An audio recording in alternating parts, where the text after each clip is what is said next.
Alors bonjour à tous ou bonsoir à tous et bienvenue à l'ALEPS. L'ALEPS, c'est l'Association pour la liberté économique et le progrès social, que vous connaissez peut-être déjà. Si parmi vous il y en a qui ne connaissent pas, voici le bulletin que nous éditons. On est ravis de vous le donner, il vient de paraître d'ailleurs. Tout le monde le connaît, non? Non, voilà, je le connais. Okay. Alors l'ALEPS a été fondée en 1966 par Jacques Rueff et par André Arnoux. Oui, André Arnoux, industriel de l'établissement Chauvin-Arnoux, pour servir un petit peu de relais à la Société du Mont Pèlerin en France, et en tout cas pour la défense des idées libérales. Donc ça a été créé, comme vous pouvez le voir ici, en 1966. Donc ça fait un peu 51 ans. 51 ans, ouais. 52 ans, oui. Voilà, donc je laisse la parole à Mathieu Le Cossec qui va introduire donc Eudes Beaufreton pour nous parler du prélèvement à la source et de ses conséquences. Bonsoir à tous. Merci beaucoup en tout cas d'être venu ce soir donc, pour cette nouvelle conférence à l'ALEPS. Merci à Monsieur Cohen aussi pour l'organisation de cette conférence. Et merci à vous, Monsieur Beaufreton, pour votre présence. Donc, Monsieur Beaufreton, vous êtes délégué général de Contribuables Associés. Donc, pour ceux qui ne connaissent pas, Contribuables Associés, c'est une association qui a bientôt maintenant 30 ans, qui regroupe près de 350 000 membres et surtout, et c'est important de le dire, qui ne reçoit aucune subvention de l'État. Votre objectif, c'est globalement de moraliser la vie politique, de défendre le contribuable et de faire pression pour faire diminuer la dépense publique et la fiscalité dans ce pays. Vous avez eu plusieurs succès assez récemment, je pense notamment à la réserve parlementaire, je pense aussi à votre combat pour obliger un casier judiciaire vierge pour se présenter à des élections. Et donc vous venez nous parler ce soir d'un nouveau combat plus récent, celui sur le prélèvement à la source. Donc je vous laisse la parole. Merci à tous, merci Monsieur Cohen de votre invitation, merci à l'ALEPS de nous accueillir dans ces locaux et puis merci à vous de venir écouter peut-être un autre son de cloche que ce qu'on a entendu dans les médias concernant le prélèvement de l'impôt à la source, parce que vous aurez entendu que 60% des Français sont pour le prélèvement de l'impôt à la source. Alors je suis toujours très étonné parce que seulement 43% des Français payent l'impôt sur le revenu. Alors il y a plus de gens qui sont pour que de gens qui ne payent. On a bien compris qu'évidemment, quand on ne paye pas forcément l'impôt, on est pour l'impôt. Voilà, donc ça c'était un peu pour situer l'action, parce que à entendre effectivement la manière dont l'opinion publique se nourrit, eh bien chez Contribuables Associés, on a été très étonnés finalement quand on a abordé ce sujet de la réaction des membres qui nous disaient mais vous n'avez rien compris, c'est un progrès social, demain ce sera mieux, ce sera plus simple. D'ailleurs, Christian Eckert n'a pas arrêté de le dire sur les plateaux, c'est une simplification administrative, vous verrez. On a été très étonnés finalement que même chez nos membres qui ne sont pas anti-impôts, parce que d'ailleurs, je vais peut-être faire une précision chez Contribuables Associés, on est pour la réduction de la dépense publique, donc notre thématique c'est vraiment de militer pour réduire les dépenses publiques, sachant que l'impôt n'est que la conséquence. L'impôt est la dette de la dépense publique. Donc on ne pourra jamais régler le problème de l'impôt ni de la pression fiscale si on ne règle pas le problème de la dépense publique, et c'est vraiment notre sujet fondamental chez Contribuables Associés. Mais je ne cache pas que le sujet, on se l'est approprié parce que des médias nous ont sollicité en disant mais alors vous, finalement, les contribuables, qu'est-ce que vous en pensez? Alors moi j'avais une position qui était totalement contraire finalement à ce qu'on pouvait entendre dans l'opinion, et puis la première c'était celle-ci, donc 60% des Français sont pour. Alors pourquoi? Mais parce que les médias initialement ont été nourris par Bercy et par Christian Eckert notamment, qui a passé son temps à répéter sur tous les plateaux que le prélèvement de l'impôt à la source était une simplification administrative. Mais en réalité, Christian Eckert, je mets au défi quiconque de trouver une seule justification de cette soi-disant simplification administrative, parce que j'ai cherché longuement à travers toutes ces déclarations pour comprendre en quoi c'était une simplification administrative. Et effectivement, ça n'est pas une simplification administrative, et je vais vous lire quelque chose de très révélateur. C'est peut-être la première fois que Contribuables Associés aura été sur la même ligne qu'un syndicat. Ce syndicat, c'est celui des agents publics de Bercy, donc c'est Finance Solidaire Finances Publiques. Et je vais vous le lire parce que c'est quand même très intéressant. Voilà leur communiqué de presse du 4 septembre 2018. Contrairement aux propos du Premier ministre, la mise en œuvre du prélèvement à la source au 1er janvier n'est en rien une simplification, ni pour le contribuable, ni pour l'agent des finances publiques. Au-delà, cette annonce s'accompagne d'une nouveauté, la prise en compte de certains dispositifs, les crédits d'impôt et les dons aux œuvres aux associations à partir de janvier 2019. Cette nouveauté est totalement inconnue des agents formés récemment sur ce futur mode de recouvrement. La loi de finances 2018 ne le prévoyait pas. Ces nouveautés vont immanquablement susciter des questions auxquelles il sera très difficile de répondre en l'absence de texte. La précipitation qui a guidé ces annonces va ajouter à la confusion. Notre organisation, dans son livre vert sur le prélèvement à la source, alarmait sur l'incompatibilité du système fiscal inchangé et la mise en œuvre de l'impôt contemporain. Le prélèvement de l'impôt à la source n'est pas une simplification. C'est le syndicat de fonctionnaires de Bercy, le 4 septembre 2018, qui dit ça. Ça veut dire que l'administration est contre le prélèvement de l'impôt à la source. Et je vais presque dire, je pourrais arrêter mon intervention ici, parce que tout est dit finalement dans ce message-là. Alors, pourquoi est-ce que ce n'est pas une simplification? Moi, j'ai vécu quelques années à Londres, où effectivement, il y a le prélèvement de l'impôt à la source. Sauf que, à Londres, il y a une spécificité, ou c'est plutôt la France qui a une spécificité, c'est qu'il y a le foyer fiscal en France, et puis il y a le quotient familial. Et dans presque tous les pays qui pratiquent le prélèvement de l'impôt à la source, ces deux notions-là n'existent pas. Et la différence est en réalité fondamentale, et c'est bien la raison pour laquelle, quand Bercy dit que c'est incompatible avec le système fiscal actuel, c'est principalement pour cette raison-là. Alors concrètement, ça se passe comment?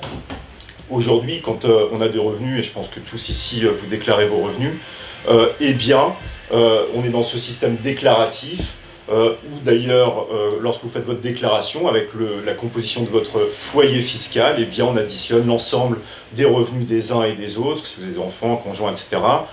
Et puis, vous déduisez aussi un certain nombre de charges éligibles, et tout ça donne un revenu fiscal de référence. Et la spécificité bien française, peut-être non pas bien française, mais la spécificité quand même en France, c'est que l'impôt est proportionnel. Et que, fonction de ce revenu fiscal, eh bien, on a un taux qui est applicable, mais qui n'est pas le même pour chacun. Donc ça veut dire que chaque foyer fiscal en France a un taux spécifique. Ça, c'est déjà la première des choses. Donc c'est une vraie difficulté finalement pour les entreprises, globalement pour lever l'impôt, d'avoir à appliquer un taux spécifique à chaque foyer fiscal. Et dans cette mise en œuvre de l'impôt à la source, évidemment, dans un premier temps, ce sont d'abord les revenus qui vont être impactés. Alors, si le revenu, lui, est contemporain, le taux, par contre, ne l'est pas, puisque le taux qui va être appliqué, c'est le dernier connu. Et le dernier connu, au 1er janvier 2019, ça va être celui qui aura été attribué par l'administration en 2018, basé sur les revenus 2017. Donc, si on taxe de manière contemporaine les impôts en 2019, les revenus en 2019, le taux est quand même celui de 2017. Alors ça, sur aucun plateau, de la bouche d'aucun ministre, on a entendu que finalement le taux, lui, n'était pas contemporain en réalité.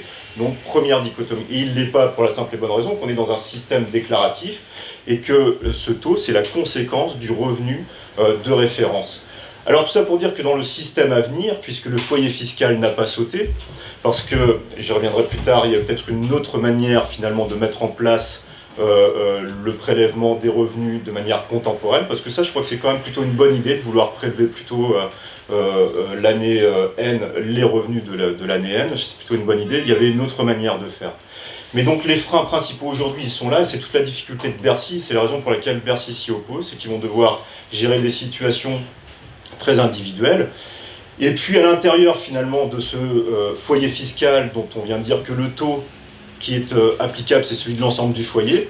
Et on se rend compte que les Français, finalement, ont été confrontés à partir du mois de septembre au fait d'avoir à choisir son taux à l'intérieur du couple, puisque les revenus ne sont pas égaux dans le couple.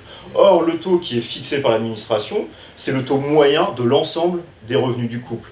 Donc, il a fallu, dans un certain nombre de cas, que des Français se posent la question de savoir comment est-ce qu'ils ajustaient par rapport au taux du couple son propre taux.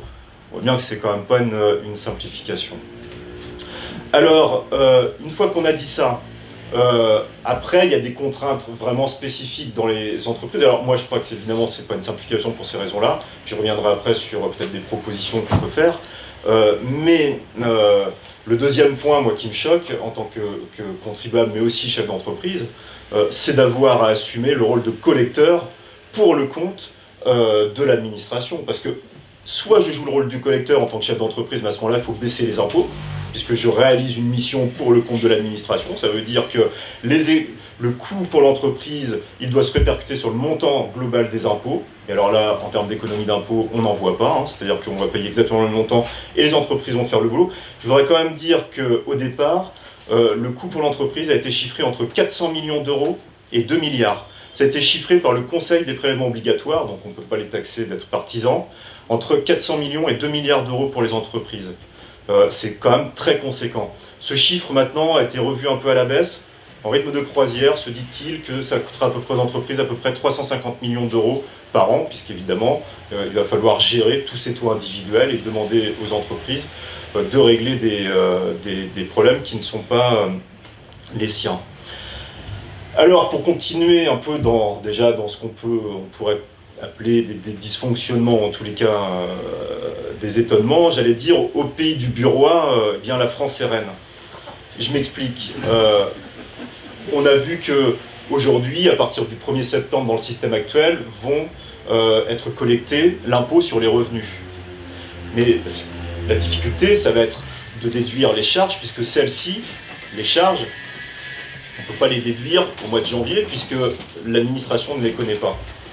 Et le point que j'avais soulevé chez Contribuables Associés sur un certain nombre de plateaux à partir du mois de septembre, quand on m'interrogeait, c'est de dire mais c'est de la cavalerie parce que ces charges ne sont déductibles qu'à partir du mois de septembre 2019. Ça veut donc dire qu'entre le mois de janvier et le mois de septembre, les Français vont avancer entre 5 et 8 milliards d'euros. Parce que le montant des crédits d'impôt, c'est entre 5 et 8 milliards d'euros, au-delà de l'impôt. Et donc on a bien compris que ces 5 à 8 milliards d'euros qu'il va falloir avancer, ça impacte le pouvoir d'achat.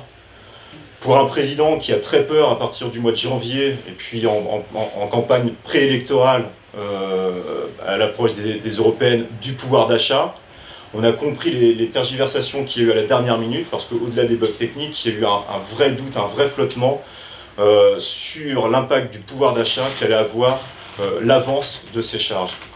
Alors, la cacophonie dont parle le syndicat Finances Publiques, Solidaires Finances Publiques, c'est que le gouvernement avait prévu initialement d'avancer 30% de ces crédits d'impôt pour dire aux gens, puisqu'il y a toujours cette période de décalage, je vous donne en avance 30%.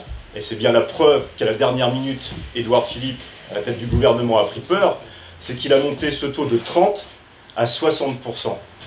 Donc, 1er janvier, un certain nombre de ménages vont recevoir 60% du montant de crédit d'impôt, et puis la régularisation se fera au mois de septembre.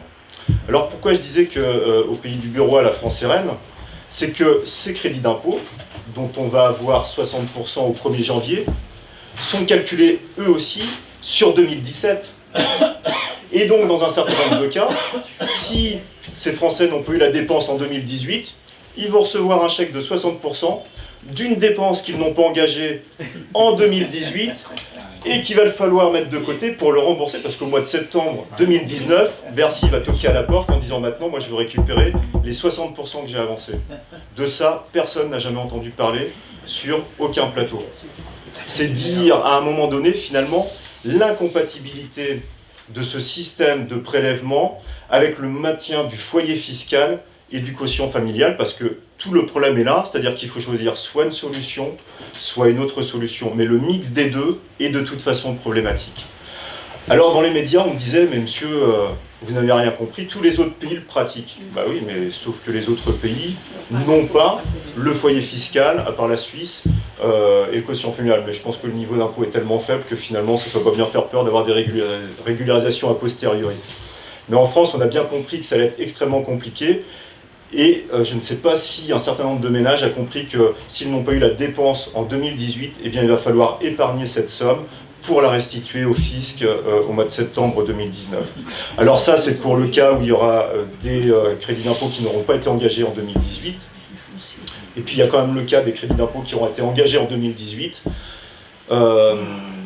Eh bien, ceux-là, pour pouvoir être pris en charge au titre de la réduction pour ajuster le montant imposable, dans certains cas, il faudra attendre quasiment 12 plus 9, 21 mois, puisque si vous aviez engagé la dépense, par exemple, au 1er janvier ou en janvier 2018, vous ne verrez que le remboursement au mois de septembre 2019. donc il s'écoule 21 mois. Et vous aurez un acompte de 60% avant, mais il s'écoule en réalité 21 mois. Et donc on voit bien que finalement, au-delà de cette modalité de collecte, parce que de quoi s'agit-il finalement avec le prélèvement de l'impôt à la source? C'est une modalité de collecte de l'impôt. Alors on nous disait un peu, Bercy a peur parce que Bercy a peur d'une jacquerie fiscale. C'est un des premiers mots, visiblement, une des premières phrases qu'a prononcé Cahuzac lorsqu'il a été nommé ministre du Budget. C'est ce qu'il a dit à Île de Cardrel, qu'il a interviewé en disant qu'à Bercy, le risque dont ils n'avaient plus peur en France, finalement, c'était qu'il y ait une jacquerie fiscale. Et on comprend bien que, finalement, avec le niveau de pression fiscale qui s'annonce, le fait de verrouiller, finalement, le recouvrement à travers les entreprises, c'est évidemment une manière à court terme de s'assurer qu'il n'y aura pas de défaut de paiement.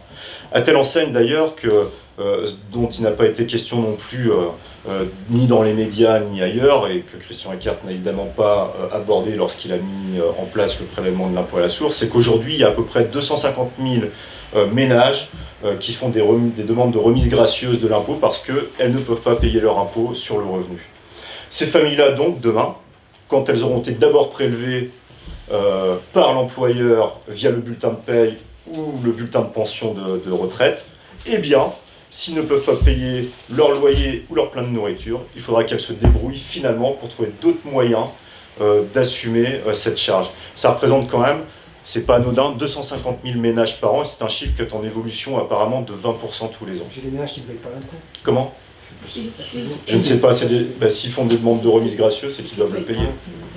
20% dans quel sens? 20% d'augmentation de gens tous les ans qui sont en difficulté, qui font des recours gracieux pour demander une exonération. C'est pas anecdotique, je le précise, parce qu'évidemment c'est pas l'ensemble des cas, mais ça veut dire que l'impôt à ce moment-là, et c'est vrai que c'était on avait encore avec Bercy une possibilité de discuter, de moduler en fonction des nécessités, et un coup dur ça peut arriver à tout le monde, eh bien il n'y aura plus cette possibilité-là aujourd'hui, et évidemment c'est pas avec l'employeur qu'on pourra discuter, puisque l'autre aspect qui n'a pas été non plus discuté sont les ATD. Moi je vois dans ma propre entreprise, il y a des gens qui sont en ATD, je ne sais pas comment ça va se passer à partir du mois de janvier, donc les créanciers vont se débrouiller, puisque de toute façon l'ATD c'est terminé aujourd'hui, en tous les cas. C'est quoi l'ATD? La vie à tiers détenteur, c'est-à-dire que quand la justice décidait qu'une somme était saisie finalement via le salaire, ça ne sera plus possible demain, puisque l'impôt aura déjà été payé, donc le reste à vivre est déjà diminué. Ça veut dire qu'il n'y a pas un listing des créanciers avec un ordre de priorité qui a été fait, établi, et l'introduction des impôts à un niveau... Je ne sais pas, je sais que le barème aujourd'hui il est fonction du revenu net, Oui, mais là il va être amoindri du fait des impôts, et donc je ne sais pas s'il a été prévu que ce soit revu ou je ne sais pas. Je pense que les prélèvements en fonction du créancier du prévu. On posera peut-être des questions Ouais. à la fin de la conférence, sauf si vraiment il y a un point qui mérite d'être éclairé immédiatement. Mais merci. Alors, l'autre point dont je voulais parler, c'est aussi que les entreprises vont disposer d'informations sur les salariés. C'est un vrai questionnement, parce qu'on nous dit évidemment que les chefs d'entreprise ne vont pas en tenir compte, etc. Mais moi, je gère une petite PME, et c'est vrai que par curiosité, sur les premiers bulletins de paye du mois d'octobre, il y a la ligne maintenant où on anticipe ce que sera le montant d'impôt prélevé. Et alors, à ma grande surprise, dans mon entreprise, il y a 7 salariés sur 10 qui ne payent pas de l'impôt sur le revenu. Et donc, c'est principalement, je ne vais pas faire une analyse sociologique des salariés, mais je crois que c'est quand même principalement dû au fait qu'il y a des familles, et donc il y a avec les enfants, il y a un nombre de parts qui fait que finalement, il n'y a pas de... Mais finalement, ce qu'on nous disait, qu'il y aurait peut-être un peu de ségrégation de la part des employeurs vis-à-vis des salariés, qui auraient des taux très élevés, en se disant, lui, s'il a un taux très élevé, c'est qu'il a des revenus par ailleurs, et puis d'autres qui ne payent pas l'impôt, et donc on va plutôt les aider. Je me suis surpris, et je passe au confessionnal, mais de me dire, finalement, ceux qui payent de l'impôt aujourd'hui, presque, c'est injuste. Et c'est quand même un comble, c'est-à-dire que finalement, alors déjà je ne devrais pas avoir d'avis, mais enfin on a tout ça, on ne va pas se cacher derrière son petit doigt, donc j'en ai pas, mais globalement, et je me disais, finalement, et je fais partie de ceux qui payent de l'impôt sur le revenu, et je me disais finalement, je fais partie des 30% qui payent de l'impôt sur le revenu dans la société, et presque, en tant qu'employeur, on a plutôt finalement envie d'aider ceux qui payent de l'impôt que ceux qui n'en payent pas. Et finalement, je pense qu'on va découvrir avec la mise en place du prélèvement de l'impôt à la source des effets psychologiques qui sont peut-être pas ceux qu'on attend aujourd'hui. Mais je doute que les employeurs n'en tiennent pas compte, enfin en tous les cas dans la PME, puisque c'est généralement l'employeur qui regarde ou qui voit passer les salaires. Mais cet effet-là, je ne crois pas du tout qu'il soit anodin et qu'il n'aura pas d'impact ou de conséquences. Mais c'est quand même très intéressant d'un point de vue sociologique de se rendre compte que seul dans une entreprise, 30% des salariés payent de l'impôt sur le revenu. C'est assez étonnant finalement. Bref, au-delà de ça, mais tout ça pour dire que du coup, l'employeur... Est-ce que ça veut dire que vous les payez mal? Non. Bah, je leur poserai pas la question, mais si vous me la posez à moi, non, on a des salaires qui sont corrects. On a des salaires... Non, on a des salaires dans le... Non, très honnêtement, on a des salaires qui sont dans la norme, quoi. Donc, non, c'est pas du tout ça. Je le dirai pas, sinon... je le dirai pas. Voilà, donc ça c'est un élément de plus qui évidemment qui ne prône pas en la faveur de la mise en place du prélèvement de l'impôt à la source. Alors, rendre le prélèvement de l'impôt à la source sur une base contemporaine, moi je suis plutôt pour, parce que je crois que c'est une bonne idée. Et puis surtout que lorsqu'on arrivera à la retraite ou que ce sera le moment effectivement d'apurer ses comptes, et bien finalement on n'a pas ce delta d'un an qui fait qu'il faudra encore mettre de côté, etc. Donc je pense que c'est plutôt une bonne chose. Mais alors si on veut y aller, il faut mettre en place à ce moment-là la flat tax, c'est-à-dire qu'on fait sauter le quotient familial, le foyer fiscal, on met un taux proportionnel, et là on réglait le problème, c'est-à-dire qu'enfin on met un taux proportionnel et non plus progressif, payé par tout le monde. Et puis on a réglé définitivement le problème. Et c'était un moyen, me semble-t-il, à ce moment-là, si on avait voulu vraiment faire une réforme de la fiscalité, et non pas d'une modalité de collecte, parce que finalement on voit bien que là, la réforme qui a eu lieu, c'est celle de la modalité de collecte, mais non pas de la fiscalité de l'impôt sur le revenu, eh bien c'est la solution qu'il fallait mettre en place, faire sauter le foyer familial. Je ne suis pas forcément pour, mais soit on choisit une solution, soit on en choisit une autre, mais à choisir le pire des deux, ça ne fonctionne pas. Alors, une fois qu'on a dit ça, mais puisque c'est pas le cas et que c'est pas demain la veille, je crois qu'on aura la flat tax en France, quelles sont les intentions de Bercy? Eh bien, peut-être qu'ils vont faire sauter le foyer familial, et puis le quotient familial, parce que je crois quand même qu'ils l'ont dans un coin de la tête, c'est-à-dire que individualiser finalement les gens face à l'impôt, je pense que c'est plus facile de les contrôler, me semble-t-il. Et puis le danger que je vois, qui est un vieux serpent de mer, mais qui remonte régulièrement à la surface, et là je crois que plus que jamais ils sont prêts à ça, c'est à fusionner à terme la CSG avec l'impôt sur le revenu. C'est ce qu'il y a des écarts, toujours. Tout à fait. Et donc à partir du moment où il y aura la fusion de la CSG avec l'impôt sur le revenu, eh bien l'objectif c'est de rendre la CSG proportionnelle, progressive et non pas proportionnelle, progressive, et donc dans un certain nombre de cas, d'avoir une augmentation donc des recettes de la CSG, qui je rappelle aujourd'hui sont bien supérieures à celles de l'hier, puisqu'elles sont aujourd'hui de 100 milliards d'euros par an. Ouais. Et l'objectif annoncé d'Édouard Philippe est de passer à 120 milliards d'euros sur la CSG, versus à peu près 70 pour l'impôt sur le revenu. Donc je crois que vraiment, derrière ça, il y a cette volonté-là. Et puis, je voudrais juste rappeler un chiffre, c'est que la CSG, dès lors qu'elle a été mise en place, et comme on ne la voit pas, elle a quand même été multipliée par 7 en 7 ans, entre son taux initial et le taux actuel, et personne ne s'en est rendu compte. Alors l'autre danger, si on prend un peu de hauteur par rapport aux aspects techniques du prélèvement de l'impôt à la source, c'est finalement de rendre l'impôt sur le revenu indolore, d'éloigner un peu plus le citoyen de ce qu'il finance, et évidemment ça permet à l'État finalement de ne pas avoir à justifier les dépenses qu'ils engagent au nom de cet impôt. D'ailleurs aujourd'hui je ne sais pas ce qu'on finance avec nos impôts, parce qu'on finance un peu de tout et n'importe quoi, et alors même nous chez Contribuables Associés on s'y retrouve plus. Oui, mais lesquels, etc., ça devient bien difficile. Mais je pense qu'il y a cette volonté-là, évidemment, de couper le lien finalement entre la collecte d'un côté, puisque ça finance de l'autre, de manière à pouvoir remettre en question le consentement de l'impôt. Et je finirai peut-être, puis après on pourra échanger sur le sujet, par l'article 14, que je ne connais pas par cœur, mais que je vais vous lire.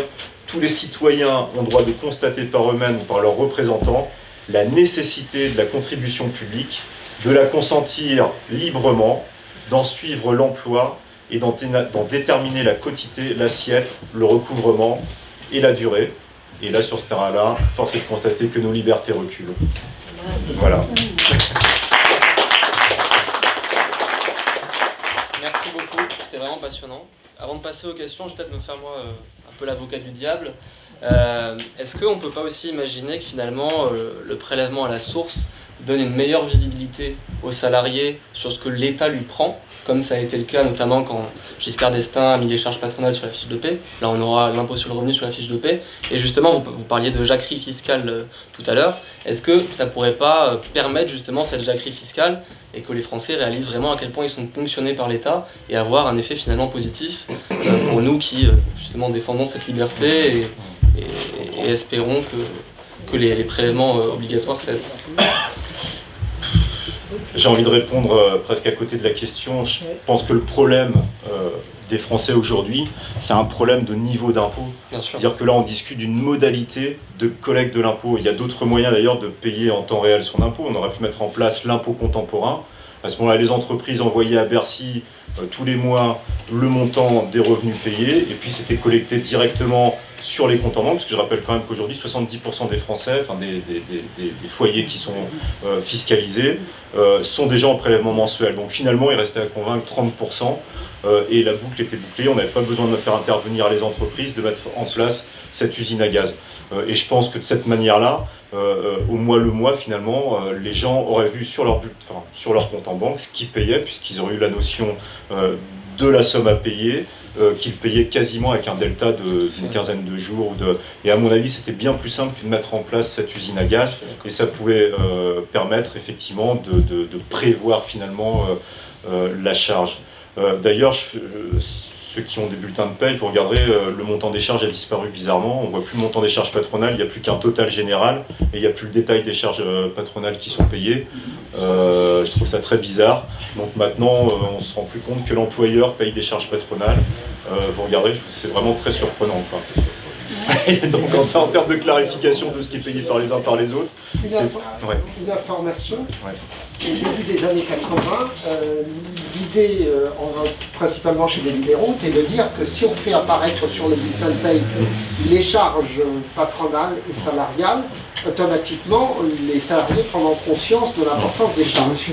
Donc, malheureusement, on n'est pas allé au bout de la réforme. En 86, on a accepté de mettre uniquement les charges dans une colonne à part, alors qu'il fallait faire démarrer le bulletin de paye sur le brut qui est payé, plus les charges patronales. Tout à fait. Donc il y a eu un manque de courage des politiques de l'époque. Mais là aujourd'hui c'est un recul parce que le montant des charges patronales, il n'y a plus que le total qui apparaît. Absolument. Et on ne sait plus ce que l'employeur paye, dont la contribution obligatoire au syndicat, qui elle est passée, non pas en perte des profits, enfin surtout en profit pour les syndicats, parce que celle-ci elle a disparu. Donc les employés ne savent pas aujourd'hui que l'employeur paye une cotisation syndicale forcée, obligatoire. Comment ? Quel pourcentage ? Elle est de 0,016% sur le brut. Ce qui représente à peu près 100 millions d'euros par an pour les syndicats. Allez-y, monsieur. Accepté par le MEDEF. Si je vais un petit mot. Plus fort, s'il vous plaît. Je suis égoïste, hein, Oui. Donc un petit mot sur les professions libérales. Professions libérales, et je ne vois toujours pas comment, à quelle sauce je vais être mangé. Quoi, parce que, moi non plus.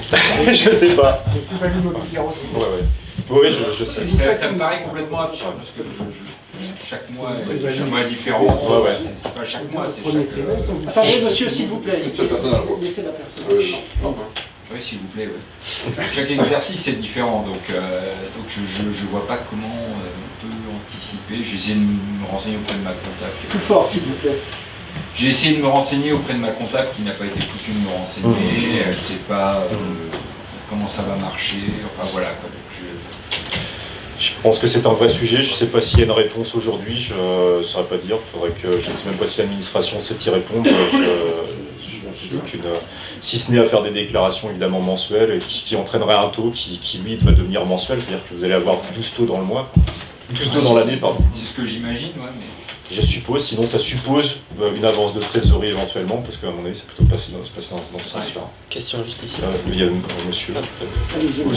Oui, monsieur Darmanin ce matin vous a donné une explication. Il a dit on est à 96% de recouvrement, si on gagne 2 points, on gagne 700 millions. Ce qui est surprenant dans la décision, ils auront failli arrêter il y a 2 mois, c'est pas la position de M. Eckert, qui est une position socialiste dure, qu'il a toujours défendue, c'est la position de M. Darmanin. Et d'autant plus surprenant, c'est quand on a dit qu'il va peut-être va falloir un ministre de l'Intérieur, il était prêt à partir. Moi, je pense que si à Jacquerie, vu la dégradation que je constate en tant que chef d'entreprise ou de contribuable depuis 3 ans, depuis tous ces prélèvements en ligne, les successions, la Jacquerie, elle va avoir lieu dans les centres des impôts. Parce que vous allez avoir des rectifications. Je prenais l'exemple des plus-values immobilières. Vous faites une plus-value en février, on vous pique le montant présumé de la plus-value. Vous faites une moins-value en décembre, il n'y a plus de compensation sur l'année, mais il va falloir écrire et rembourser tout ça. Donc la question, vous l'avez comment dit au début, c'est que les gens sont positivement par rapport à les autres pays le font, c'est moderne, c'est contemporain. Le seul problème, c'est que, vous le savez, vous l'écrivez à longueur de vos interventions communiquées, c'est que aucun pays occidental n'a une fiscalité sur les RPP et sur le patrimoine aussi concentrée que la France. Je crois, je parle sous votre contrôle, que 10% des contribuables payent 50% ou 70% de l'impôt, et 3 ou 4% des contribuables payent 50% de l'impôt. Donc ça va vraiment enquiquiner, pas sur le montant, mais sur la complexité, cette partie-là de la population. Et quand on voit la complexité, moi j'ai aussi demandé à mon expert comptable, demandé à mon fiscaliste, à l'État 2 mois avant, il y a un maximum de questions.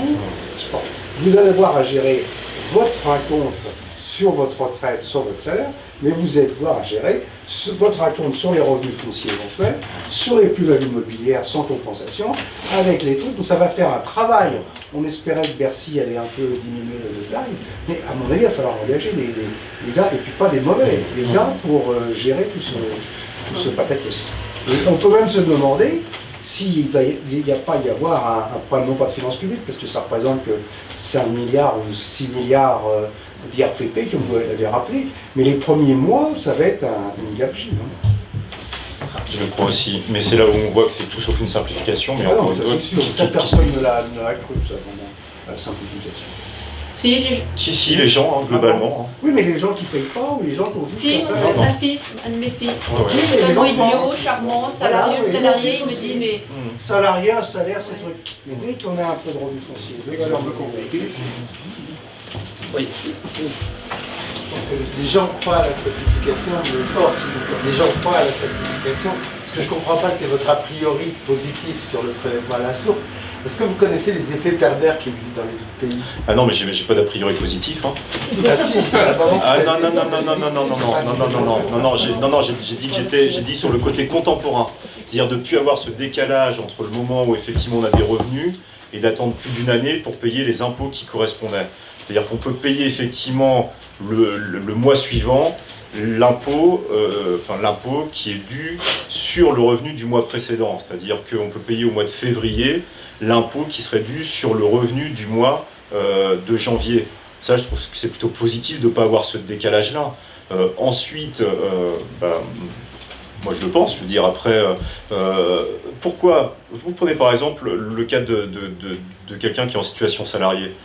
Lorsqu'il va arrêter de travailler avec le système ancien, eh bien, il faudra mettre de côté cet argent, l'argent de ses impôts, parce que quand il a commencé à travailler, la première année, il n'a pas payé d'impôts, sauf qu'on sait bien que cette somme-là, elle est rendue loin et qu'il ne l'a pas mise de côté pour les payer à la sortie. C'est une histoire de lorsqu'on rentre et lorsqu'on sort. Alors que là, aujourd'hui, avec ce système-là, les gens qui sont en activité se seront déjà acquittés plus régulièrement de l'impôt qui est dû. Donc effectivement, ça permet de prévoir plus facilement, et dans ça, c'est une simplification. Mais moi, là où je suis contre, c'est sur le système actuel et ce mélange, finalement, des méthodes. Et les effets pervers dans les autres pays? Je sais pas, dites-moi. C'est ça. Par exemple, le gouvernement augmente les impôts, les gens considèrent que c'est leur salaire qui est baissé et que c'est leur employeur qui baisse leur salaire. C'est le problème de la négociation, c'est le problème de la négociation des salaires dans les entreprises. Les gens considèrent que c'est le salaire net qui s'encaisse. Ils se moquent des prélèvements. Si vous avez entendu, c'est ce que j'ai dit. J'ai dit que c'est pour le prélèvement de l'impôt contemporain, c'est-à-dire qu'en fait, l'employeur indique le salaire payé à Bercy, l'impôt est calculé et c'est prélevé directement, mais comme c'est le cas déjà aujourd'hui pour 70% des Français. Sauf qu'au lieu de payer un dixième chaque mois, on paye un douzième et on paye sur le revenu, le revenu du mois d'avant. Je me suis mal exprimé. Dans les autres pays, dans beaucoup de pays, les gens considèrent uniquement le net qu'ils encaissent. Les charges qui sont au-dessus, ils s'en moquent. Ils ne les regardent pas. Ça ne les intéresse pas. Ça ne les concerne pas. C'est le problème que nous avons aujourd'hui avec les charges sociales, en fait, les cotisations sociales. Parce que François Hollande avait fait une réforme, justement, et je pense que c'est notre cher monsieur Macron qui l'avait appliqué, où il refaisait les fiches de paye. Moi, je me souviens très bien, je faisais des fiches de paye. Les charges sociales patronales étaient indiquées, ce qui permettait aux salariés de savoir que son travail, s'il touchait 2 000 € par mois, il savait très bien qu'il avait 4 000 € de fiches de paye au total. Oui. Les réformes qui ont été faites par M. François Hollande en vue justement de tout ça, c'est qu'il a fait supprimer les charges patronales et que c'était plus visible. Là, les gens ne sauront absolument plus ce qu'ils vont payer. Est-ce que qui que ce soit sait le montant de CSG qu'ils payent? Je défie de demander aux gens dans la rue le montant de CSG qu'ils payent, le réel, le montant qu'ils payent sur... les gens ne savent pas. Et les gens ne vont plus avoir conscience de ce qu'ils payent. Et la Suisse, par exemple, n'a pas l'impôt à la source, parce qu'ils ont fait le même système fiscal, ils ont le même système fiscal que le français, et ça ne pose pas de problème. Le système de l'impôt à la source, c'est comme disait Colbert, que les socialistes aiment tant, c'est comment plumer loi sans qu'elle crie. C'est l'art de plumer loi sans qu'elle crie. C'est tout. C'est le même problème avec les cotisations sociales. Aujourd'hui, quand vous expliquez à quelqu'un que les cotisations sociales, c'est le travail du salarié qui le paye, que ce soit les patronales, que ce soit les salariales, ils ne veulent pas comprendre. Il y a le même problème avec la taxe d'habitation. On va la supprimer. Mais quand vous êtes locataire, vous payez la taxe foncière du propriétaire dans votre loyer. Parce que si vous n'aviez pas la taxe, si vous ne payez pas la taxe foncière qui est intégrée dans le prix de location, pourquoi le propriétaire louerait? Il n'a aucun intérêt. On essaye de déconnecter complètement les vrais payeurs de ceux qui cotisent. C'est la même chose qui avait été faite avec la TVA. Mais la TVA, c'est ce que j'ai dit. La TVA, c'était aussi un prélèvement à la source. C'est une forme de prélèvement à la source.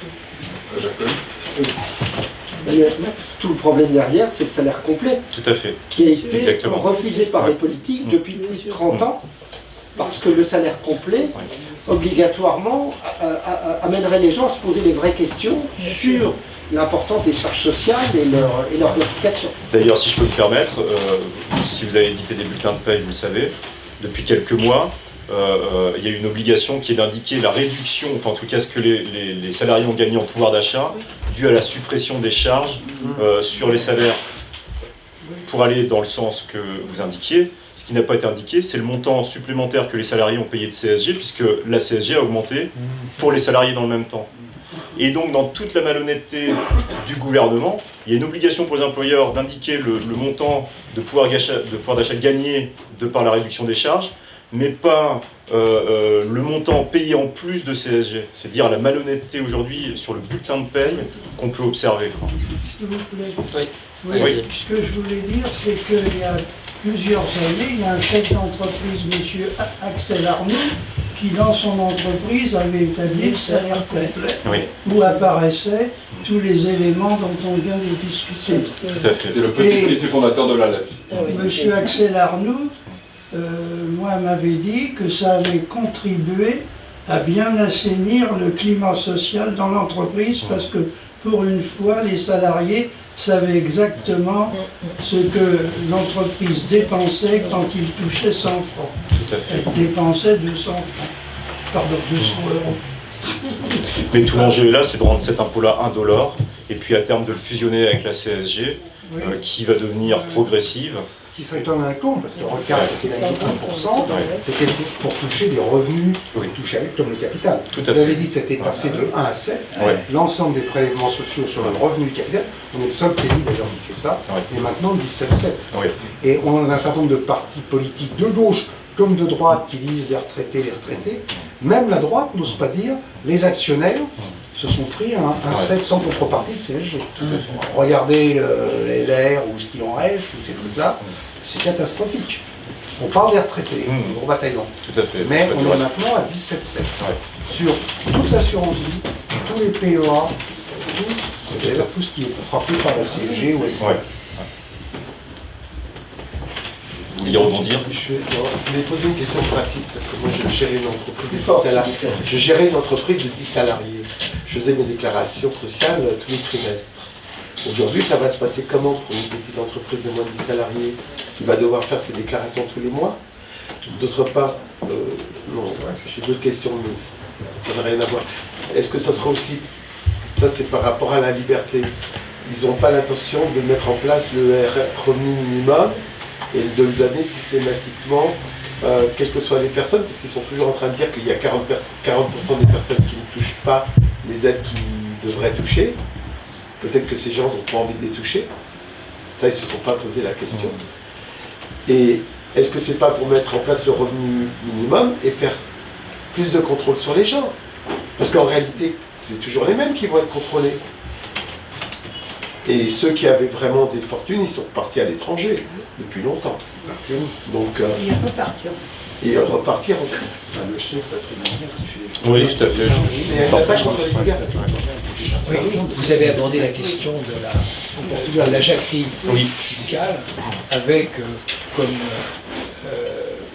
cible probable les agents du fisc qui effectivement sont restructurés en province. Je pense que si vous êtes au courant, on centralise, on supprime des petits bureaux dans des communes de 4-5 000 habitants où il y avait encore un type ou une femme qui recevait les contribuables locaux. Moi je pense qu'il va y avoir également une jacquerie, un combat contre l'employeur. Parce que la première réaction quand vous touchez votre feuille de paye et qu'il y a une réduction de 10-15% du net que vous percevez, c'est très difficile de se dire que c'est à cause de Bercy. La première réaction c'est vous me volez. Je veux avoir une transparence sur la manière dont je passe de 100 à 80, vous prétendez que c'est désormais l'impôt à la source, moi je vous soupçonne de ne plus me rémunérer au niveau où j'étais rémunéré il y a 2 mois. Je pense que ça va véritablement pourrir le climat dans l'entreprise. Vous, d'une part, vous savez ce que touche, ou en tout cas des revenus annexes de la personne que vous employez, et la personne que vous employez, d'une part, elle est très mécontente de cette transparence, parce qu'on déteste à la fois dire son salaire, on déteste se répandre sur son patrimoine et sur ses revenus annexes, et quand d'une part, on s'est dévoilé et que deuxièmement, on est ponctionné, c'est-à-dire ça va véritablement moisir le climat à l'intérieur de l'entreprise. J'en suis convaincu aussi. Je pense que ça va être épouvantable. J'en suis convaincu aussi. Si on pousse le scénario de la jacquerie à la fois dans les centres des impôts et de la part éventuellement d'entreprises, voire de salariés, que peut-on imaginer comme plan B? Blocage total, l'argent ne rentre plus dans les caisses. Qu'est-ce qui se passe? Est-ce que vous avez une idée sur le scénario à ce moment-là? Je pense que logiquement, on ne pourrait plus payer les fonctionnaires de Bercy qui eux-mêmes ne pourraient plus réclamer l'argent qu'on leur doit. Donc ça réglerait le problème. Moi, je plaisante. Ce que vous disiez, c'est le contraire. C'est qu'ils risquaient d'avoir. Vous anticipiez, j'ai bien compris, vous anticipiez en fait, ou le gouvernement anticipait une jacquerie à N plus ça, et le moyen d'éviter une jacquerie fiscale, c'est de prélever à la source comme ça, et matériellement il n'y a plus de jacquerie. Alors, tout à fait, sauf pour les artisans et les commerçants en fait, parce que pour les entreprises je pense que c'est compliqué, par contre les artisans et les commerçants, je crois qu'effectivement c'est le maillon faible dans le dispositif. Et comme ils se sont fait matraquer avec le RSI, déjà, ils sont déjà un peu structurés et je pense qu'effectivement ils ont peur de ça à Bercy. Mais parce que ce sont des individuels qui, là pour le coup, ont cette capacité à un moment donné à se mobiliser et à bloquer. Et puis ça, représenté. Parlant de jacquerie fiscale, vous avez vu la fameuse Jacqueline, la première chose qu'elle demande quand elle passe à la télé, c'est l'établissement de l'ISF.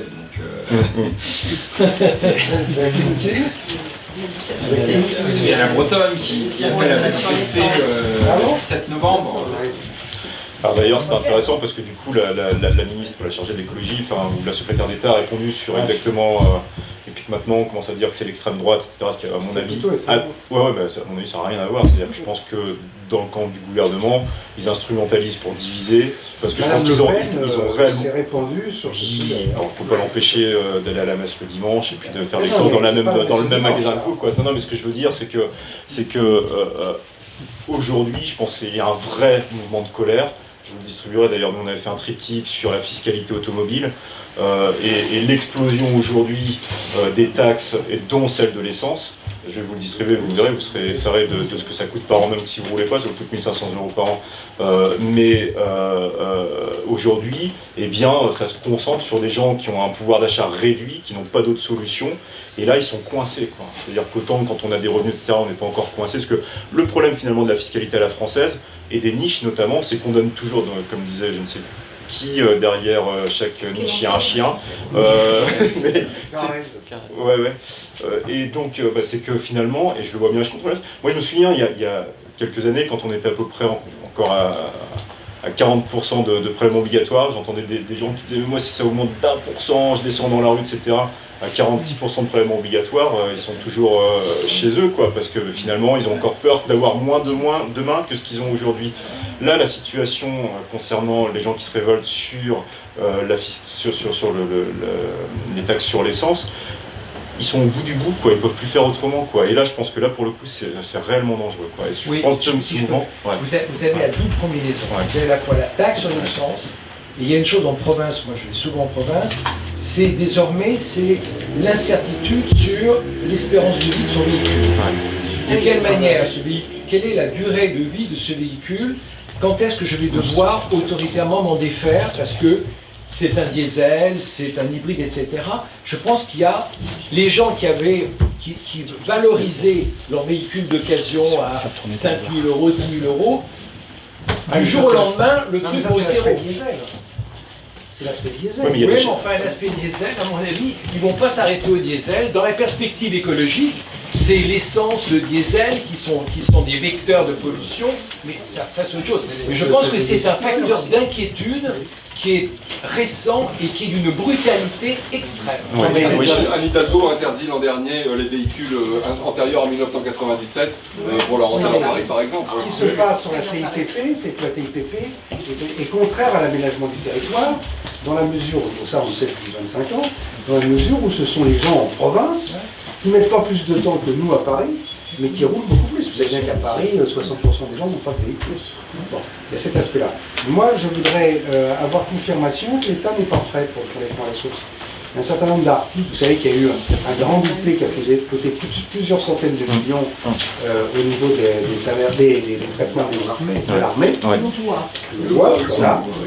Il paraît qu'un certain nombre de services de l'administration centrale, c'est tant que c'est encore une notion, cet aspect-là, ne sont pas prêts. On m'a dit.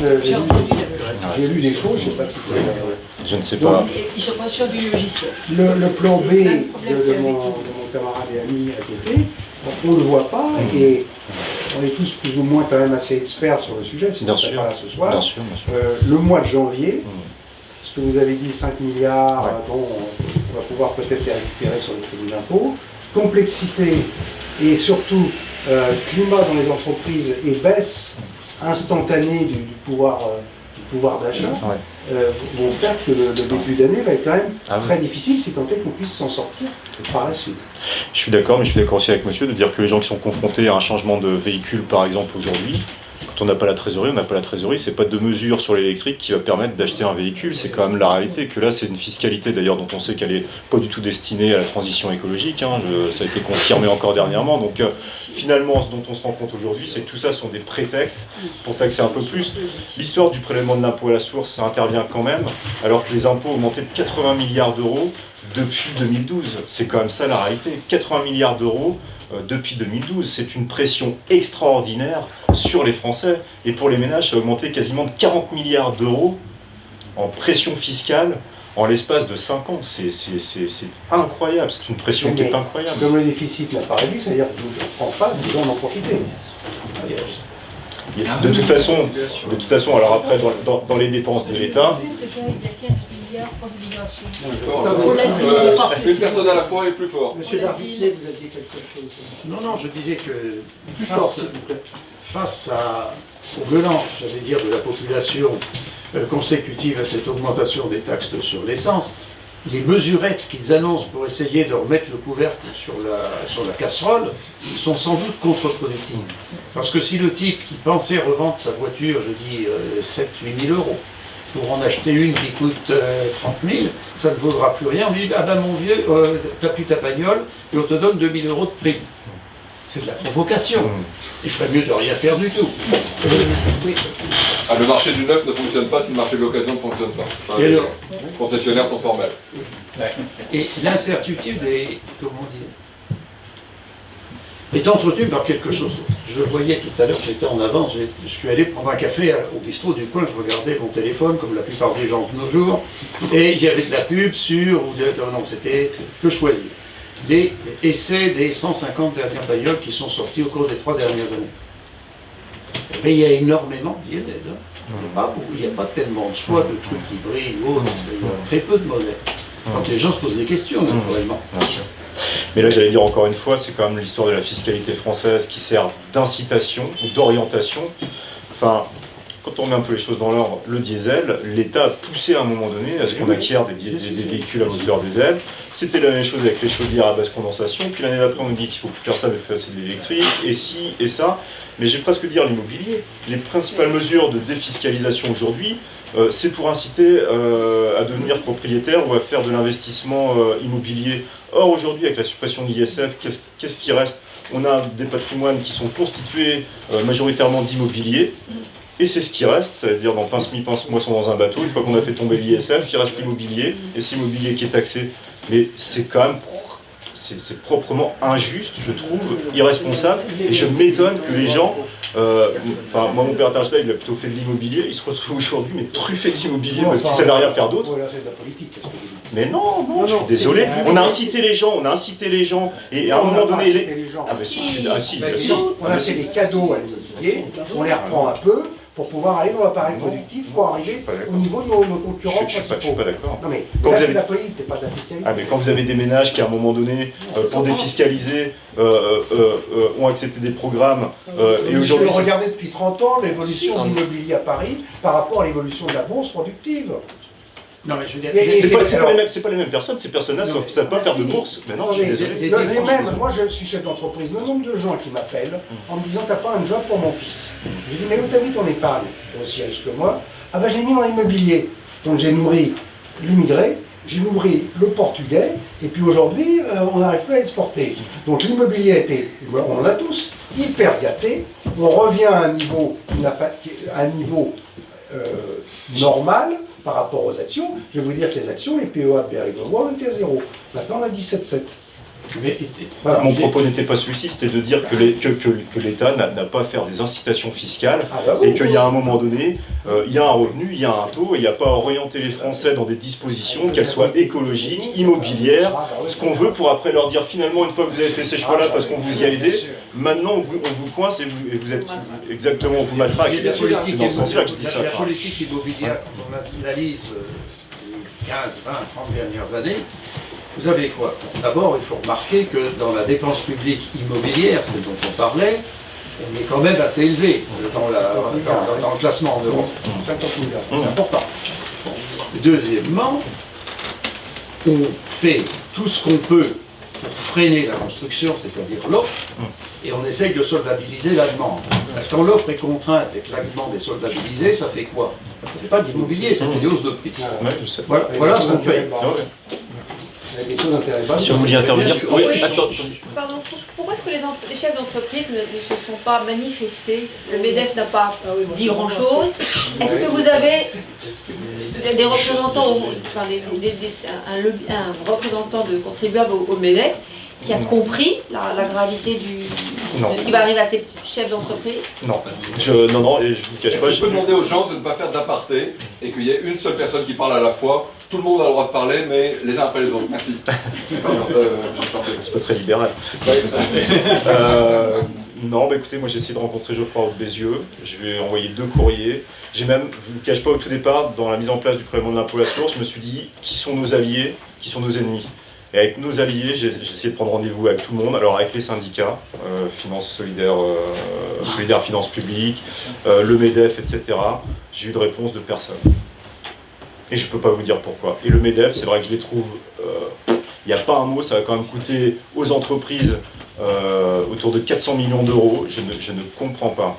Alors sauf à ce que ce soit peut-être des retours d'ascenseur, je n'en sais rien, je parle au conditionnel, du fait d'avoir quand même bénéficié d'une cotisation syndicale obligatoire dont ils sont bénéficiaires avec d'autres. C'est-à-dire qu'à un moment donné, est-ce que tout ça, ça rentre dans une politique plus globale où effectivement on gère un peu et on est aux affaires? Je ne sais pas, je ne comprends pas. Je ne peux pas vous dire, je l'ai encore réécrit il y a pas plus tard que 2 semaines, alors que maintenant ça y est, c'est voté, on sait que ça va être mis en œuvre, etc. On pourrait quand même en discuter parce que quand ça va se mettre en œuvre concrètement, on a peut-être quand même des choses à dire. Une question au fond là-bas. Alors, vous avez parlé tout à l'heure de 60% de remboursement du crédit d'impôt, hein, c'est ça? Oui. Hein, qui s'est passé de 30 à 60% parce qu'ils ont eu peur. Oui. Vous n'avez pas détaillé ce qui donnait lieu à des déductions fiscales en gros. Donc est-ce que par exemple les dons aux associations? Oui. Alors, une association, ouais, vous êtes une association. Ouais. Est-ce que les dons aux associations seront concernés par ce Ouais. Ouais. Et justement, ça a été réintégré à la dernière minute, ce qui n'était pas prévu, le don aux associations. Ah oui, parce que derrière, en réalité, c'est un secteur qui emploie énormément, qui a un effondrement des dons depuis début janvier, parce que, évidemment, comme on dit chez Contribuables Associés, trop d'impôts, c'est moins de pouvoir d'achat. Et donc, effectivement, aujourd'hui, eh bien, les ménages ont beaucoup moins de moyens, et notamment plus celui de soutenir des causes qui leur tiennent à cœur. Donc il y a un vrai effondrement aujourd'hui du secteur non lucratif, et que ça, additionné à ce différement de récupération des charges, eh bien, c'est la raison pour laquelle Édouard Philippe a réintégré là dans les 60%. Donc si je vous fais un don, à la LEPS, il sera pris tout de suite en considération plutôt à contribuable associé. Mais on s'est battu pour. Mais c'est vrai que c'est une des raisons. C'est une des raisons. C'était une bonne question, hein, vous avez bien fait de me donner la parole. Tout à fait. Oui, sur le MEDEF, juste, c'est pas une question, c'est une précision. Pour avoir été participant, membre, inscrit au MEDEF pendant quelques années, j'ai constaté, et je ne l'ai plus été ensuite, j'ai été pendant 5 ans, que le but principal du MEDEF n'était pas la défense des intérêts de ses adhérents, entrepreneurs. Pardon d'être aussi incisif, il y a l'AFEP, puis il y a un certain nombre d'autres entités, mais le MEDEF est un système de franchise qui, dans certains endroits, fonctionne très bien, dans d'autres fonctionne très mal. Le MEDEF central fonctionne sur des compromis, avec notamment les organisations dites représentatives du personnel. J'ai travaillé longuement avec l'ancien trésorier du MEDEF, Jean-François Pillard. C'est un système qui voit l'entreprise de très loin. Ouais. C'est une bonne réponse. Il faudrait peut-être ajouter, j'ai vu ça très près quand je travaillais, la sociologie, la sociologie des directions générales d'entreprises du CAC 40. Ce sont beaucoup des gens qui viennent de Bercy, certains y retournent d'ailleurs. Voilà. Non mais complètement, c'est un peu les mêmes qu'on retrouve au MEDEF évidemment, on sait bien. Donc ce que je n'ai pas dit tout à l'heure, c'est que je pense qu'il y a quand même tout un système derrière ça, et que voilà, on essaye de faire le moins de vagues, et comme disait monsieur, tant que loi ne crie pas, eh bien on se sert. Le seul du patronat qui ait fait une remarque, c'est l'ANCSAD, face à Ruth Elkrieff, en indiquant les contraintes. Mais parce que l'ANCSAD justement est autonome, il est véritable chef d'entreprise. Oui, juste une question pour rebondir sur ce que vous êtes bien disé. Par exemple sur BFM TV, tout ça, vous avez essayé quand même d'intervenir, vous avez envoyé, vous faites connaître vos publications. Ouais. Logiquement, il devrait être réceptif à votre discours. Et pas alors, matin, BFM non, pas tellement. Moi j'ai fait plusieurs fois CNews, LCI, etc. En fait, ce que je voudrais quand même dire, c'est mon étonnement, c'est que d'abord les journalistes ne maîtrisent absolument pas le sujet, mais absolument pas. Les politiques, beaucoup, ne maîtrisent pas le sujet. Je vais vous donner on a organisé déjà en juin 2016 un rendez-vous parlementaire à l'Assemblée nationale sur les avantages et les inconvénients du prélèvement à la source, sachant qu'évidemment il n'y a plutôt que des inconvénients.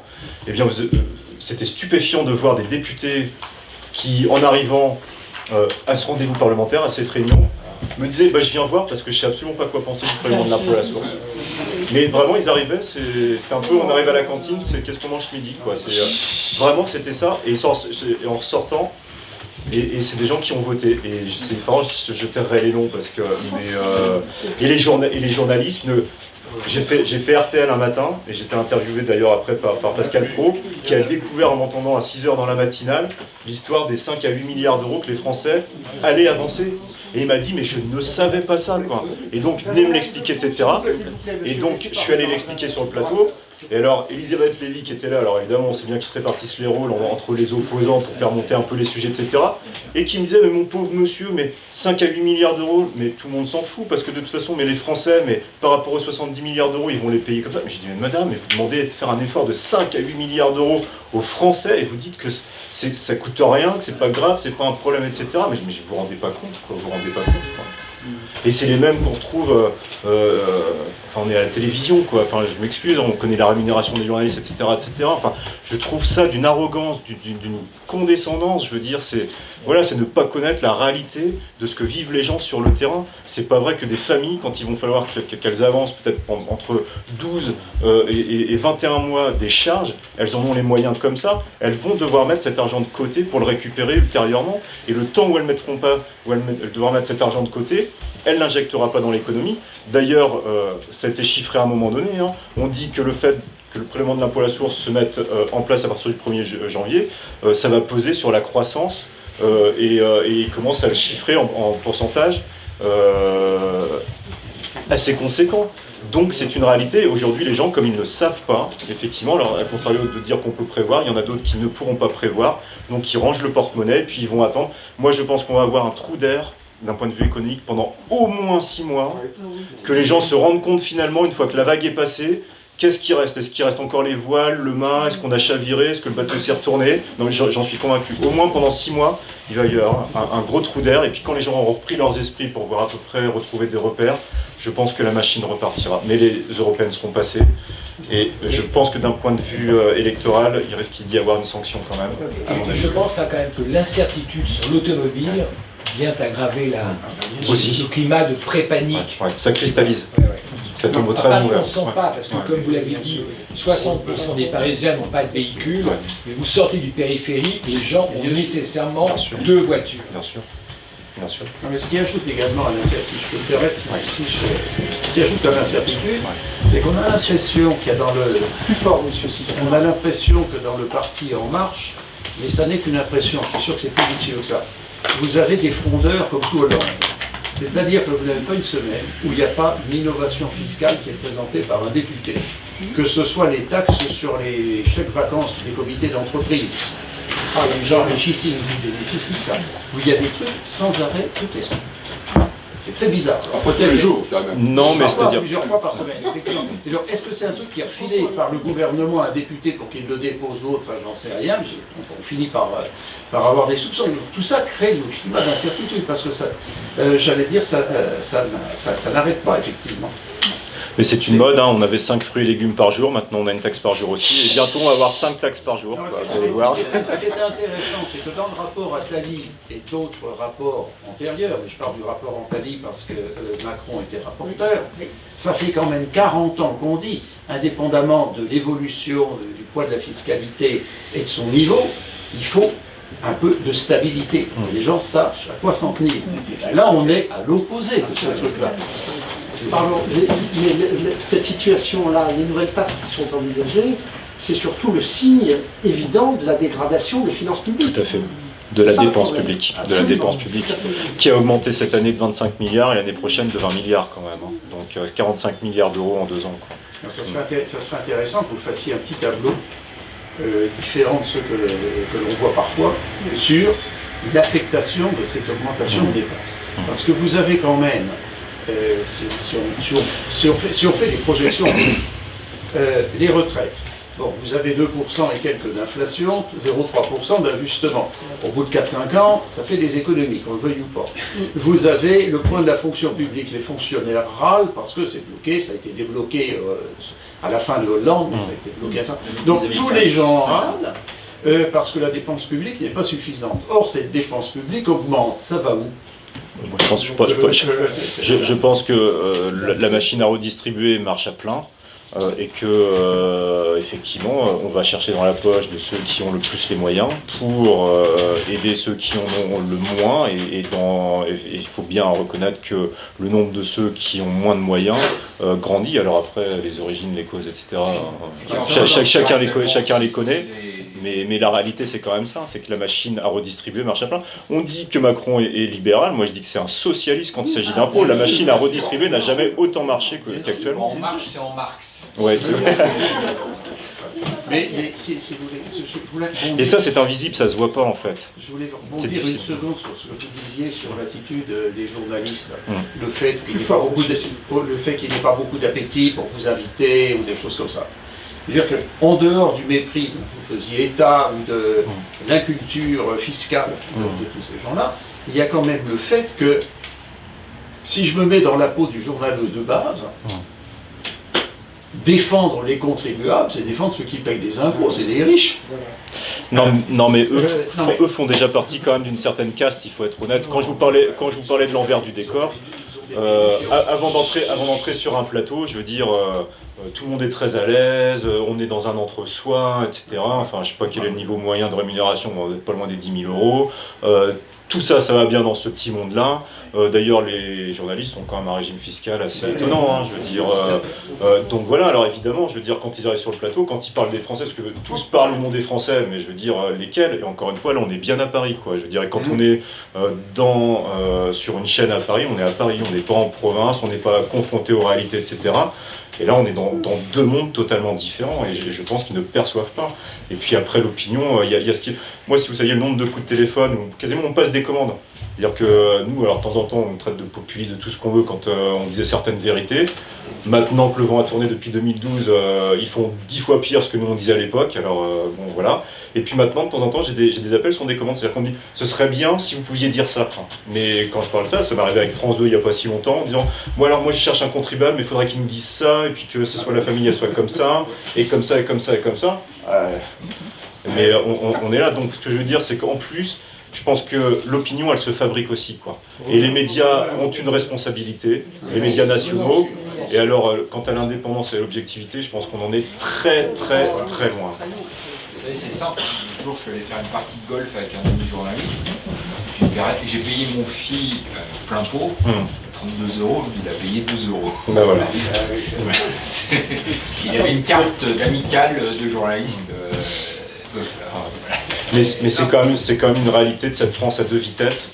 Et je pense qu'en ce moment, on ressent, c'est-à-dire que dans cette France à deux vitesses, on a toujours su qu'il y avait une élite, etc.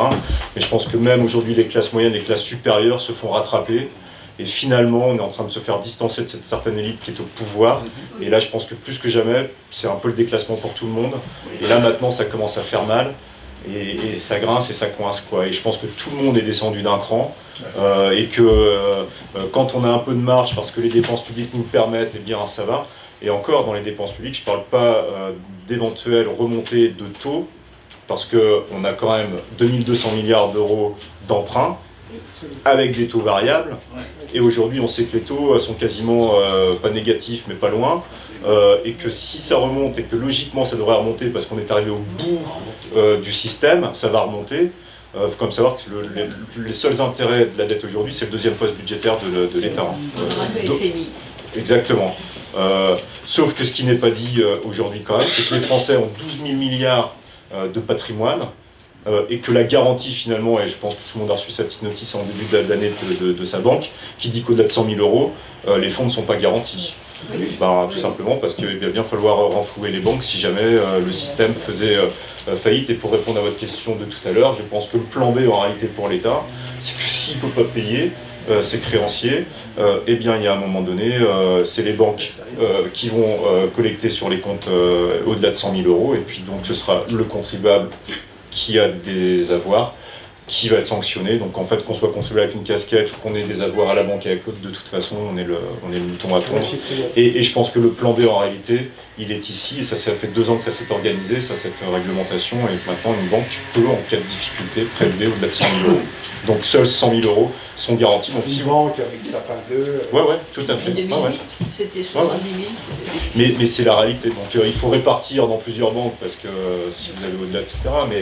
Mais on est là-dedans. Mais parce que la vérité, c'est que au-delà de nous avoir endettés, on sait bien que les marchés ne prêtent qu'à ceux qui peuvent rembourser, mais avec des garanties. Et la garantie aujourd'hui, c'est quoi? C'est le patrimoine des Français. C'est ça la réalité des choses, quoi. Dont l'immobilier, parce que cet immobilier-là, par contre, il ne peut pas s'expatrier. Donc, la valeur s'effondre. Mais la valeur peut s'effondrer. On n'est pas en 1930, on est en 1785. Ouais. Et les talons rouges, c'est l'inspection des finances. J'ai pas eu la réponse pour les entreprises de moins de 10 salariés, si elles vont être obligées de faire les déclarations mensuelles. Je n'en sais rien. Ok, autre chose, parce qu'on est allé beaucoup plus loin. Oui. Il y a un problème de culture économique. D'abord, il faut savoir que le déficit public, c'est toujours les plus pauvres qui le payent. C'est-à-dire, ils le payent par l'inflation. Donc, on appauvrit les Français depuis 40 ans. Depuis 40 ans, avec le déficit public, on appauvrit les Français. C'est une chose qu'il faudrait dire, parce qu'on ne l'entend pas. D'accord ? J'ai entendu le journaliste Nicolas Dose dire que le gouvernement n'a aucun pouvoir en matière de pouvoir d'achat, ce qui est entièrement faux. C'est le poids fiscal qui donne le pouvoir d'achat des Français. Et Nicolas Dose a récemment dit qu'en matière d'innovation, le gouvernement était capable, en matière de plein de choses, le gouvernement est capable, mais pas en termes de pouvoir d'achat. Ce qui est exactement l'inverse de la réalité. C'est-à-dire que la réalité, c'est que le pouvoir d'achat, le gouvernement peut y toucher en baissant ou en augmentant le pouvoir d'achat. Il cogne sur les impôts quand même. Mais il ne peut pas toucher aux innovations. Il est incapable d'inventer le prochain iPhone. Mais c'est pas son rôle non plus. Oui, mais c'est pas son rôle, il ne peut pas le faire. Oui, mais... Troisième chose, depuis 40 ans... S'il le pouvait, il le ferait. Et pourtant... 40 ans de déficit. Une question, monsieur. Depuis 40 ans. Est-ce que ce ne serait pas une politique qui a été faite de réduction des libertés sous prétexte du déficit public? On a systématiquement augmenté les impôts, on a systématiquement fait plus de contrôle dans la société, on a réduit les libertés. Demain, on nous supprime le ticket de métro, on va encore nous réduire nos libertés. Plus de cash. On veut supprimer le cash, on veut encore réduire les libertés. Est-ce que la réalité de ça, on ne veut pas avoir simplement des veaux? Ah bah si, je crois. Et réduire la liberté, et qu'aujourd'hui c'est la liberté qui est en jeu. Tout à fait, 400% d'accord avec vous. Oui. Je donne un peu de lecture. Plus fort possible. Oui, bonsoir. J'ai dirigé une usine au moment où on passait aux 35 heures et il a fallu expliquer un certain nombre de choses et les gens sont venus dans les bureaux et il a fallu expliquer, répéter ce qu'on avait compris, passer un message. Est-ce que là, dans le cadre de cette modification, est-ce que vous ne pensez pas qu'il va y avoir un impact sur les relations et sur toutes les discussions qui peuvent avoir lieu avec les syndicats? Est-ce qu'il ne va pas y avoir une petite redistribution qui va s'effectuer ou pas? Quel est le vecteur là? Est-ce qu'il y a un vecteur ou pas? Avec les syndicats, j'en ai aucune idée. Moi, je ne les ai pas beaucoup entendus, si ce n'est qu'ils se battent pour le pouvoir d'achat, mais sur cet aspect... Là, je ne les ai pas tellement entendus, donc je ne sais pas comment ça va se... Par contre, ce que disait monsieur, je suis convaincu effectivement qu'il va y avoir un climat délétère dans les entreprises, de gens qui, effectivement, à un moment donné, quand ils vont être face à la situation et avec des impôts qui augmentent et avec un reste à vivre qui diminue, vont être à cran et que le seul interlocuteur qu'ils vont avoir, ça va être le chef d'entreprise devant eux, qui sera impuissant, qui tentera d'expliquer l'inexplicable, parce que c'est le chef d'entreprise qui va expliquer les dépenses publiques et pourquoi les impôts augmentent, et on va avoir des choses comme ça. Après, moi je crois quand même que ça va générer des situations et une sorte de discrimination, peut-être probablement involontairement, mais j'en suis convaincu, parce que il y aura des employeurs qui dira peut-être que lui il va tenter soit de niveler, soit d'aider, etc. Parce que en intégrant cet élément variable là, je pense qu'il aura une opinion, qu'on le veuille ou pas, ça je le crois, et que peut-être qu'à un moment donné il y aura des injustices entre les uns et les autres. Mais en tous les cas, j'en suis assez sous cet angle là, je pense que le climat social va se dégrader. Comment va réagir le syndicat par rapport à ça, j'ai aucune idée. De toute façon, pour être clair, les syndicats quand même dans les PME, on les voit pas, enfin ils ne sont pas. Je veux dire, moi je sais pas à quel moment ils sont là, ni au-delà de 50 salariés ou de 20 salariés avec l'obligation légale, mais sinon on les voit pas. Monsieur Darvis. Oui, non, c'était juste une toute petite remarque quand on parlait il y a 2 minutes des histoires de paiement d'intérêt sur la dette. Plus fort, le paiement d'intérêt sur la dette. Je veux dire, la situation de la France est pas. Je veux dire, de ce point de vue-là, est pire que celle de l'Italie. Ah oui. Pour la raison suivante. C'est que la dette italienne est détenue à 90% par des Italiens. Ouais. Donc les Italiens se payent à eux-mêmes. Nous, on est à 60% qui sort des frontières, qui va chez les non-résidents. Le chiffre qui s'amuse est plutôt 60. 60, oui. Et c'est notamment le fonds, c'est un fonds d'investissement norvégien qui est très détenteur de la dette française. Et donc, en fait, à travers le fonds d'investissement, on paye les retraites des Norvégiens aujourd'hui, il faut le savoir. Si je peux répondre à... Quand on n'aura plus les moyens d'avoir les retraites. Attendez, monsieur, Oui, non, je suis dans la foulée. Non, allez-y. Continuez. Oui, non.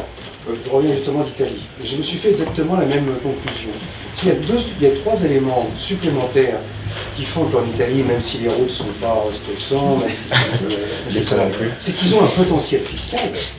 Il y a des prélèvements fiscaux sur les Italiens, je ne parle pas des pays sont bien plus faibles et beaucoup moins concentrés qu'en France.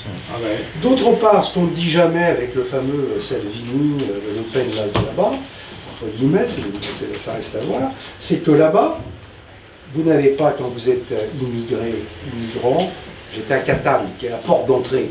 J'ai vu à Catane, j'ai vu moins d'immigrants que le métro porte de terre, il faut quand même le savoir. Donc il ne reste pas par les problèmes de langue, et surtout parce que la France, c'est peut-être une de ses vertus, j'en sais rien, donne tout de suite un certain nombre de droits que ne donnent pas les Italiens. Et enfin, les Italiens, je vous rappelle, c'est le droit du sang, pas le droit du sol. Donc la population, où passe l'argent, j'ai entendu ça tout à l'heure à propos de ce déficit, sans vouloir faire du tout de polémique, c'est une réalité. Elle s'explique aussi par ce phénomène, et que j'ai fait une petite note à certains copains en Italie, en disant, ils sont moins mal barrés que nous. Ça c'est certain. Voilà, mais je comprends pas qu'un économiste de votre niveau. Attendez, rejoins ma constatation. J'ai travaillé pendant des années dans le cinéma, et j'ai quand même travaillé avec au moins 3 PME dans lesquelles les caisses n'étaient pas alimentées par le chef d'entreprise qui était un filou. Qu'est-ce qui se passe dans le cas du prélèvement à la source avec ce type d'employeur, ce type de patron? La somme qui doit être restituée à Bercy, à quel moment Bercy 1 réalise que ce qui lui est dû ne lui est pas fourni, et quel est le recours à la fois de l'employé et quelle est l'action que Bercy peut mener contre l'employé qui ne s'est pas acquitté de son impôt. Voilà, je pense que c'est contre l'employeur, mais de toute façon, théoriquement, Bercy va s'en rendre compte assez vite, puisque c'est dans le mois qui suit que le paiement sera fait à Bercy, c'est-à-dire que c'est prélevé sur les comptes, sur les fiches de paye en fin de mois, et donc c'est reversé dans la quinzaine qui suit, donc ça va être quasiment immédiat. Comment ? Il y a des pots de bilan.